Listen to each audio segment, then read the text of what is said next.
let's end the war. I think that's a really strong message, and I'm not sure if all of you know what Yemen is, but it's really difficult for all of us to see where our country, our beloved country, has come to. I mean, you've seen the video before. You've seen the beautiful Sana'a city, which I'm from, and how beautiful it is. But let me tell you something. Yemen is not what you see in the news.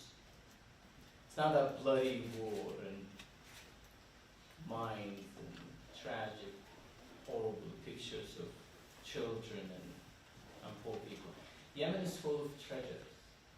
It's really rich, not in money or oil, but with the history, with people. I mean, you can see Sana'a city, which is one of the most beautiful cities in the world, not because it's my city. I mean, ask those who went there. We have skyscrapers of the deserts. You probably never heard of those. It's at Hadramawt.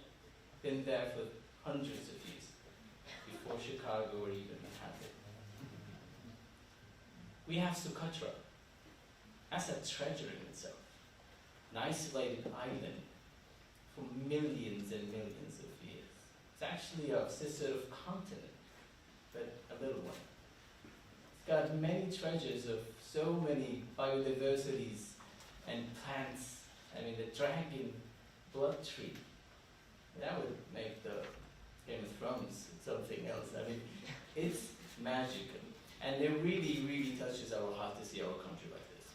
But let me touch a few questions. I have a prepared speech about the report, but let's not worry about that now. I mean, let's end the war. I was a deputy chief of mission in Washington, D.C. when some of this was started two years ago. And a lot of people come to us and say, well, just end the war, end this bloody war, end the coalition. And we tell them, you know, I mean, the pundits, not just regular people, you know, you take a true statement that says, if the war ends, the coalition would end, which is our brothers. That's a true statement. But then you go through this logical fallacy and affirming the consequent by saying, superficially, well, if that's true, if ending the war would actually end the coalition, let's end the coalition so we can end the war. I wish it is that easy. It is not. If we end the coalition now, Yemen will just descend into more destruction, to more chaos, and it would be a bigger problem for the world and for us to handle. We're doing everything we can to fix it, and we need your support. So let me get back to my speech now. Well, you know, until 2014, the government of Yemen has been really trying so hard. I know what you hear in the report, to do a lot of progress in maintaining or in reaching the Millennium Development Goals, even though Yemen was not even going to do so. But that was really hard for us, and we did so many things we can. And when this happened in 2014, it all just dragged and actually stopped. You know, the conflict crippled the government, institutions, and limited our ability to even disperse salaries. But eventually, we did. Eventually, with the help of our partners, we were able to do 65%, 63%.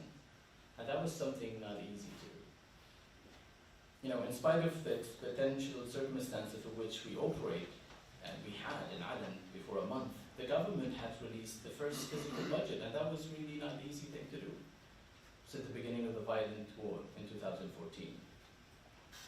Further, the government of Yemen has also introduced several measures and mechanisms to aim at halting the economy deterioration. One of them was establishing the Economic Committee that made a lot of decisions, not popular ones, but the right ones.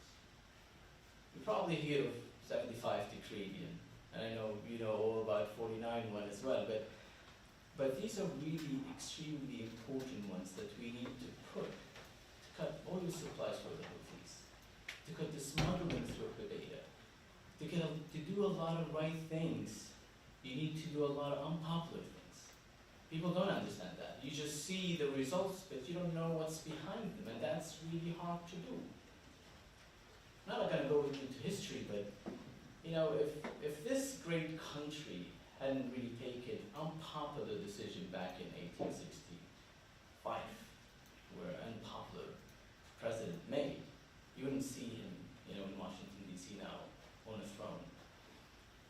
I'm just saying, in retrospect, it's easy to criticize. But when you're in your hands, you're holding the future of your country, and you see what consequences that you'll be able to make, it is really hard decisions. We thank the UNDP for all the work you're doing. We need all the help we can get. And we're really grateful for our brothers, especially the Kingdom of Saudi Arabia, which yesterday just signed a check for $500 million to get things working. And that's something. And it needs to be noted. They're there to help us, and we appreciate it. I think I'm going to end here. And if you need to know more about Yemen, please ask the Yemeni people. I thank you.